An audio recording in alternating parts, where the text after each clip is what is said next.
నా పేరు ఎంగూరి సౌమ్య.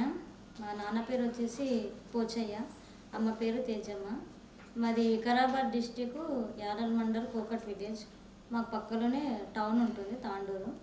నేను చిన్నప్పటి నుంచి కూడా ప్రశ్నించే తత్వం ఎక్కువ నాకు. ప్రతిదీ కూడా క్వశ్చన్ చేస్తూ ఉంటాను. అన్నీ తెలిసినా కూడా తెలియనట్టు ఉంటాను, ఎందుకంటే తెలుసుకోవాలని కుతూహలం ఎక్కువ. అయితే చిన్నప్పుడు నా బాల్యంలోనే నేను చాలా ప్రాబ్లమ్స్ ఫేస్ చేశాను. ఎలా అంటే 7వ తరగతిలోనే నేను కుటుంబ బాధ్యతలు పైన వేసుకున్నాను. ఎందుకంటే కొన్ని కారణాల వల్ల అనేక అప్పులు జరిగాయి. అప్పులు కావడం వల్ల కుటుంబం బాగా సతమతం అవుతుంటే మా నాన్న ఒక చిన్న పాన్ షాప్ పెట్టారు. పాన్ షాప్ పెట్టినప్పుడు అది రన్ చేసేటప్పుడు మా నాన్నకు హెల్త్ ఇష్యూస్ వచ్చాయి. అట్లా మా నాన్నకు సపోర్టుగా చిన్న వయసులోనే ఒక స్కూల్కి వెళ్ళి సాయంత్రం 5 గంటలకు వదిలిస్తారు కదా, అట్లా మళ్ళీ ఆటో ఎక్కి పాన్ షాప్ దగ్గరికి వెళ్ళి 3 కిలోమీటర్ తాండూరు, ఆ తాండూరులో ఉండేది. అక్కడికి వెళ్ళి మళ్ళీ షాప్ వర్క్ చేసి తర్వాత రాత్రి 8 గంటలకు ఇట్లా బస్సు ఎక్కి వచ్చేదాన్ని. అప్పుడు ఆ తిరిగే క్రమంలోనే నాకు చాలామంది పరిచయాలు అయ్యారు. ఎట్లా అంటే ప్రతి శనివారం కూడా కంపల్సరీ మా షాప్ దగ్గరికి ఒక 10-15 మంది అడుగు తినే వాళ్ళు వచ్చేవారు. వస్తూనే ఉండేవారు, రోజంతా వస్తూనే ఉండేవారు. అందరికీ డబ్బులు లేదు. అలా గల్లా మొత్తం ఖాళీ చేసేదాన్ని. ఎందుకంటే పాపం అడుగుతున్న రూపాయి 2 రూపాయలు కదా అనేసి మొత్తం ఉన్నాయన్నీ దానికి వాళ్ళకి ఇచ్చేసేదాన్ని. శనివారం వస్తే పెద్ద భయం మా నాన్నకు కానీ మా అమ్మకు కానీ. నేను ఉంటే ఇక ప్రాబ్లం అది వేస్తూనే ఉంటాను. అట్లా వాళ్ళని చూస్తుంటే వాళ్ళు బాగా చూసి ఇక తాండూరులో ఇక కొంచెం వాళ్ళ ఫ్యాన్స్ అయ్యారనమాట. మంచి ఫ్యాన్స్ నాకు. అలా ఫ్యాన్స్ అయ్యారు. ఎక్కడ పడి చూసేవారు, ఎవరు దేవుడు అనుకునేదాన్ని. తర్వాత నన్ను బాగా కదిలించిన అంశం ఏంటంటే ఇట్లా రోజు షాప్కి వెళ్ళేదాన్ని కదా సాయంత్రం పూట. మా నాన్న నాకు డబ్బులు ఇచ్చేవాడు, కొనుక్కో ఏదన్నా పండ్లు కానీ ఏమన్నా కొనుక్కో అని చెప్తే డబ్బులు ఇచ్చేవాడు. కొనుక్కునేదాన్ని. బస్ స్టేషన్కి పోయి కూర్చుంటే అక్కడ కాళ్ళు లేని వాళ్ళు, చేతులు లేని వాళ్ళు ఉండేవాళ్ళు. వాళ్ళు అడుక్కు తింటుంటే నాకు బాగా మనసు ఇదేసేది అనమాట. జాలీగా ఉండేది. ఆ జాలి వల్ల ఏం చేసేదంటే నాకున్న పండ్లు కానీ వాళ్ళకి చేసి తృప్తిగా ఇంటికి వెళ్ళేదాన్ని. నాన్న ఏమి ఇప్పలేడా, నీకు ఎందుకు ఇట్లా వచ్చావని మా అమ్మ అడిగేది. అంటే తీసుకుని మా అమ్మకు చెప్పేదాన్ని. ప్రతి విషయం కూడా స్కూల్లో జరిగిందంతా చెప్పేదాన్ని. ప్రతి విషయం ఆ రోజు పోయి అమ్మ నేను ఇట్లా రోజు డబ్బులు ఇస్తున్నాను, రోజు కొనుక్కునే అన్నీ వాళ్ళకి వీళ్ళకి ఇస్తున్నాను అంటే అందరికీ ఇస్తే నువ్వెట్లని నీకు తినాలని ఉండదు అని అడిగింది. ఏదో తృప్తిగా అనిపిస్తుంది, నాకు చాలా హ్యాపీనెస్ కొడుతుంది, నేను పెద్దయ్యాక మంచి మానవ సేవ చేస్తామా అని అప్పుడే చిన్నప్పుడే నేను అనుకున్నాను. అది అప్పటి నుంచి ఇప్పటివరకు ఇంకా కొనసాగుతూనే ఉంది, చేస్తూనే ఉన్నాను. ఏదో రకంగా నన్ను ఎవరైనా ఏదైనా అడిగితే కంపల్సరీ చేస్తాను. నా వల్ల నా దగ్గర లేకపోతే కూడా నాకు పరిచయాలు ఉంటాయి కదా, ఫ్రెండ్స్ కానీ వాళ్ళు కానీ, వాళ్ళ దగ్గరతో వాళ్ళ నుంచైనా ఇవ్వడానికి ప్రయత్నం చేస్తుంటాను. నేను చాలా వరకు సహాయం చేస్తాను. అట్లా అది అది ఉండిపోయింది. సమాజానికి సేవ చేయాలని ఉండేది. అయితే నాకు అట్లనే 7వ తరగతి నుంచి 8వ తరగతికి వచ్చాము. అప్పుడు తెలంగాణ ఉద్యమం బాగా స్పీడ్ నడుస్తుంది. కేసీఆర్ వచ్చారు. మా అన్నయ్య కూడా పొలిటికల్ లీడరే, ఆయన పేరు ఎంగూరి వెంకటయ్య గారు. అయితే ఆయన అప్పుడు బాగా ఉద్యమాన్ని గ్రామాల్లోకి తీసుకురావడం అప్పుడే స్టార్ట్ చేశారు. మా అన్నయ్య టీఆర్ఎస్ పార్టీని ఊళ్ళో కోకట్ గ్రామంలోకి తీసుకొచ్చారు. అక్కడనే ఒక పెద్ద ఆఫీస్ కూడా ఏర్పాటు చేసేది. దాన్ని మొత్తం పింక్ కలర్ పెయింటింగ్ వేయించారు. కార్యకర్తలు వాళ్ళని వీళ్ళని బాగా జమ చేసేవారు. అట్లా తెలంగాణ ఉద్యమం మా ఊర్లో మొదటిసారిగా మా అన్నయ్య ప్రారంభించడం. ఒక రకంగా చెప్పాలంటే తెలంగాణ ఉద్యమకారుడు కూడా మా అన్నయ్య. అట్లా మా అన్న దగ్గరికి అందరూ పొలిటికల్ లీడర్స్ వచ్చేవారు. వస్తుండే రోజు ఇంటి నిండా వాళ్ళే ఉండేవారు. నన్ను వాళ్ళందరూ ఎత్తుకొని పెంచారు. పొలిటికల్గా వాళ్ళందరినీ చూడడము అదంతా నాకు బాగా ఇన్స్పిరేషన్గా అనిపించేది.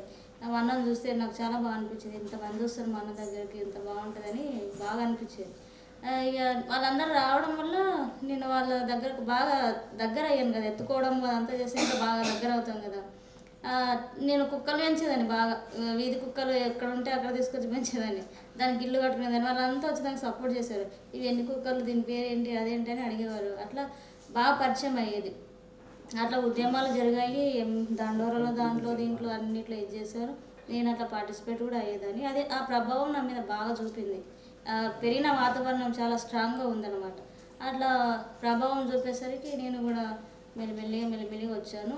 తర్వాత నేను degree first year BCom first ఇయర్కి వచ్చాక నాకు అప్పటికి సమాజంలో జరిగేటి అనేక విషయాల మీద కొంచెం అవగాహన వచ్చాక ఈ బయట అన్నాను కదా ఈ అడుగు తినే వాళ్ళు వీళ్ళని, అది ఎందుకు అందరు అలా ఉన్నారు వీళ్ళు ఎందుకు ఇలా ఉన్నారని డౌట్ వచ్చింది ఫస్ట్ నాకు, ఎందుకు ఇట్లా ఉన్నారు అని.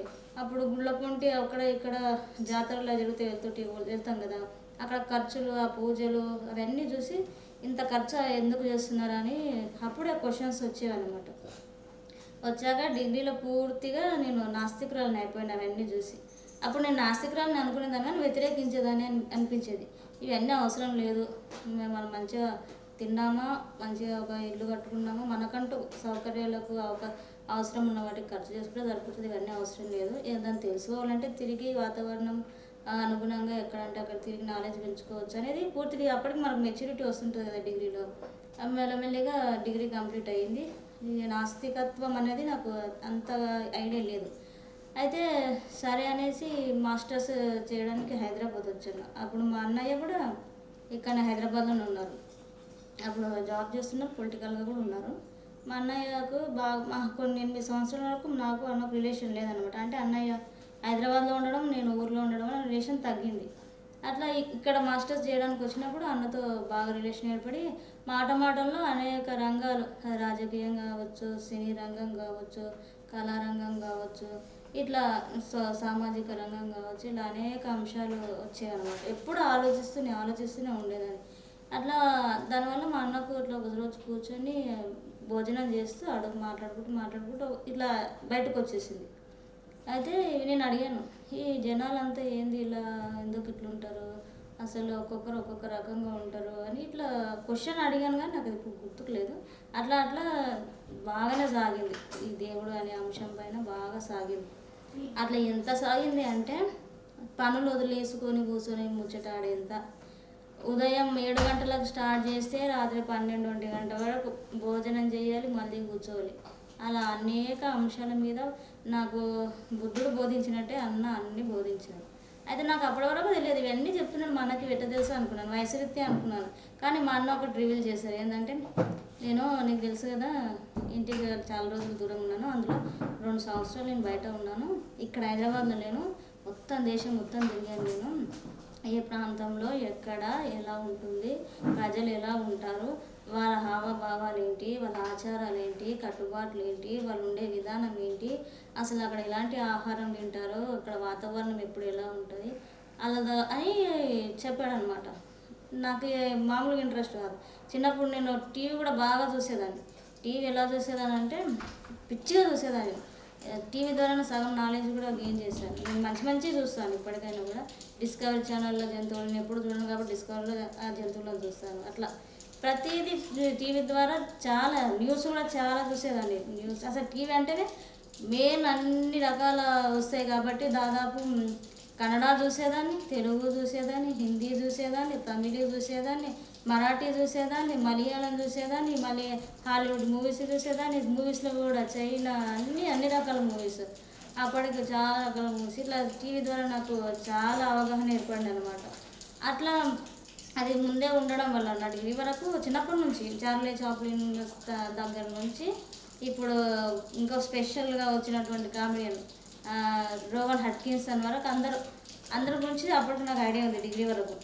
అట్లా మా అన్న చెప్పేసరికి నేను అడిగాను, నాకు దేశ పర్యటన చేశాను అన్నప్పుడే నాలెడ్జ్ ఉంది మన దగ్గర అని అనుకుని క్వశ్చన్స్ మరిన్ని ఎక్కువ పెంచాను. ఇక క్వశ్చన్లే వర్షం. ఇక అలా ఎన్ని రోజులు అడిగానంటే దాదాపు 3 సంవత్సరాలు అడిగాను. మాస్టర్స్ అయిపోయింది, ఎంకామ్ అయిపోయింది, ఎంఏ అయిపోయింది. లాక్డౌన్ అడగలేను. మళ్ళీ ఎంఏ ఫస్ట్ ఇయర్ వరకు అన్ని క్వశ్చన్స్ అడిగి చెప్పి నేనే అడిగి నాకే అలసిపోయాను. ఎందుకంటే ఇప్పుడు కూడా నేను క్వశ్చన్ అంటే ఏజ్ మన అన్నాడు, ఇప్పుడు నువ్వు క్వశ్చన్ అడిగే ఏజ్ కాదు నీది, ఎంఏ చేసావు, ఎంకామ్ చేసావు, నీ క్వశ్చన్కి నువ్వే ఆన్సర్ వెతుక్కోవాలి అని నాకు చెప్పేస్తారు. ఇక అప్పటి నుంచి క్వశ్చన్స్ అడగడం మానేసాను. ఇప్పుడు మానేసి నా బుర్ర పని చెప్పేశాను.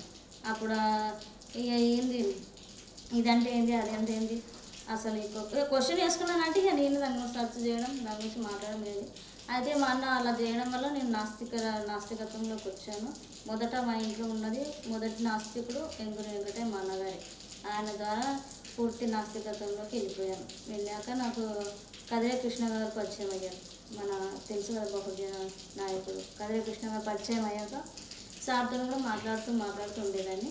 ఆ ఫోన్లో చాటింగ్ అవన్నీ చేసిన కలవమంటారు కానీ నేను ఎప్పుడు కలవను, ఆ టైం రాలేదు, కలవలేదు, ఫోన్లో మాట్లాడడం సార్తో.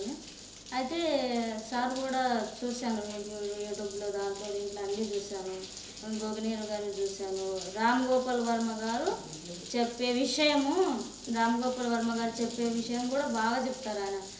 ఆయన దేవుడి మీద ఎంత చెప్తారంటే బాగా చెప్తారు. ఆయన అనేక విషయాల గురించి చెప్తారు, చాలా క్లియర్గా చెప్తారు.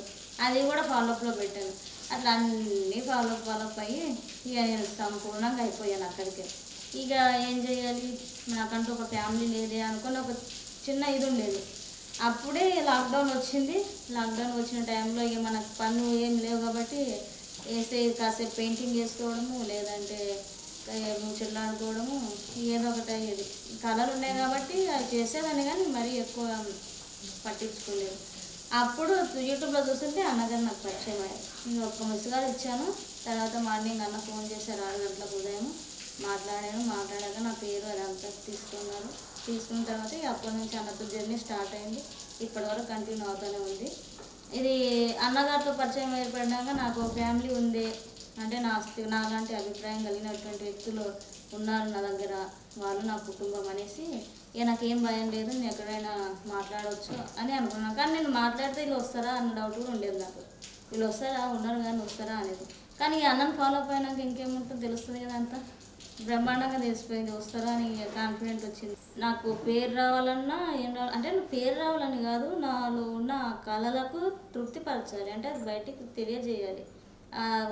అదొక్కటే. ఇప్పుడు సక్సెస్ వస్తుందా రాదా, వచ్చినాక దాన్ని ఎలా హ్యాండిల్ చేయాలి, దాన్ని ఎలా పట్టుకోవాలన్నది వేరే విషయం. కానీ ముందు అటువైపు వెళ్ళి నేను అనుకున్నది చేయాలి. ఎందుకంటే ఒక చిన్న ఊర్లో పుట్టాం మేము. బాల్యమంతా కూడా రకరకాల సమస్యలతో మునిగిపోయింది.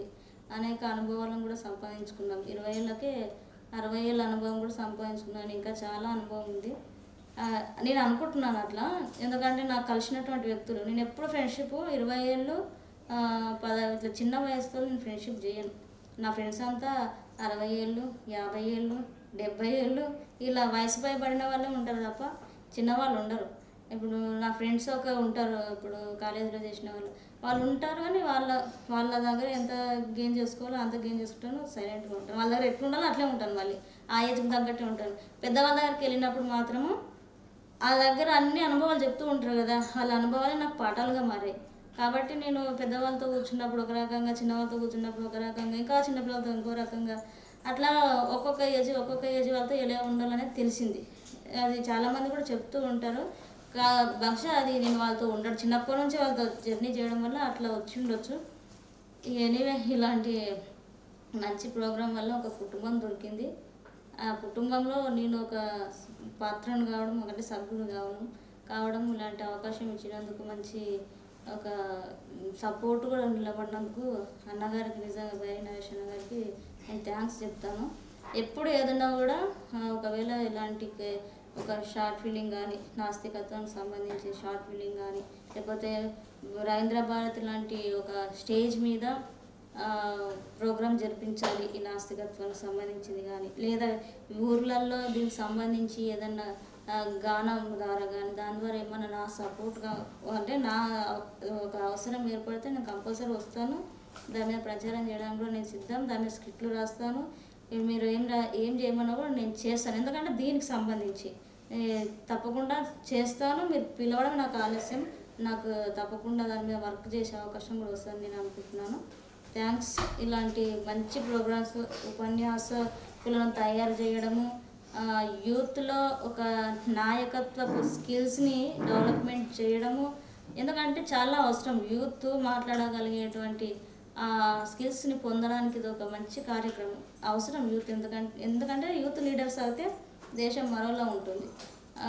వాళ్ళు మార్పుకు ముందరికి వెళ్తారు. కాబట్టి ఈ ప్రోగ్రాం చాలా మంచిది. మీరు చాలా నేర్చుకున్నారు దీని గురించి. మీకు తెలుసో లేదో నాకు తెలియదు, కానీ నేను ఇంతకుముందు చూసిన అన్నీ ఒక ఎత్తు అయితే, ఇప్పుడు ఇక్కడికి వచ్చాక మాట్లాడలేని వాళ్ళు కూడా మాట్లాడారు, ఆడవాళ్ళు మాట్లాడలేని కూడా మాట్లాడారు.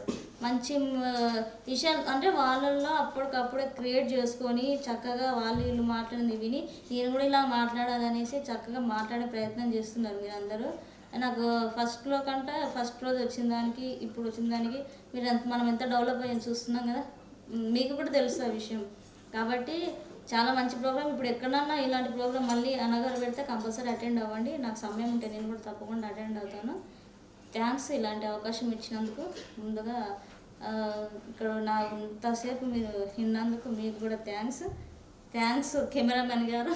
చాలా ఓపిక్గా నా ఎప్పుడు స్పీచ్ అయిపోతుందని వెయిట్ చేస్తున్నారు. Thank you so much.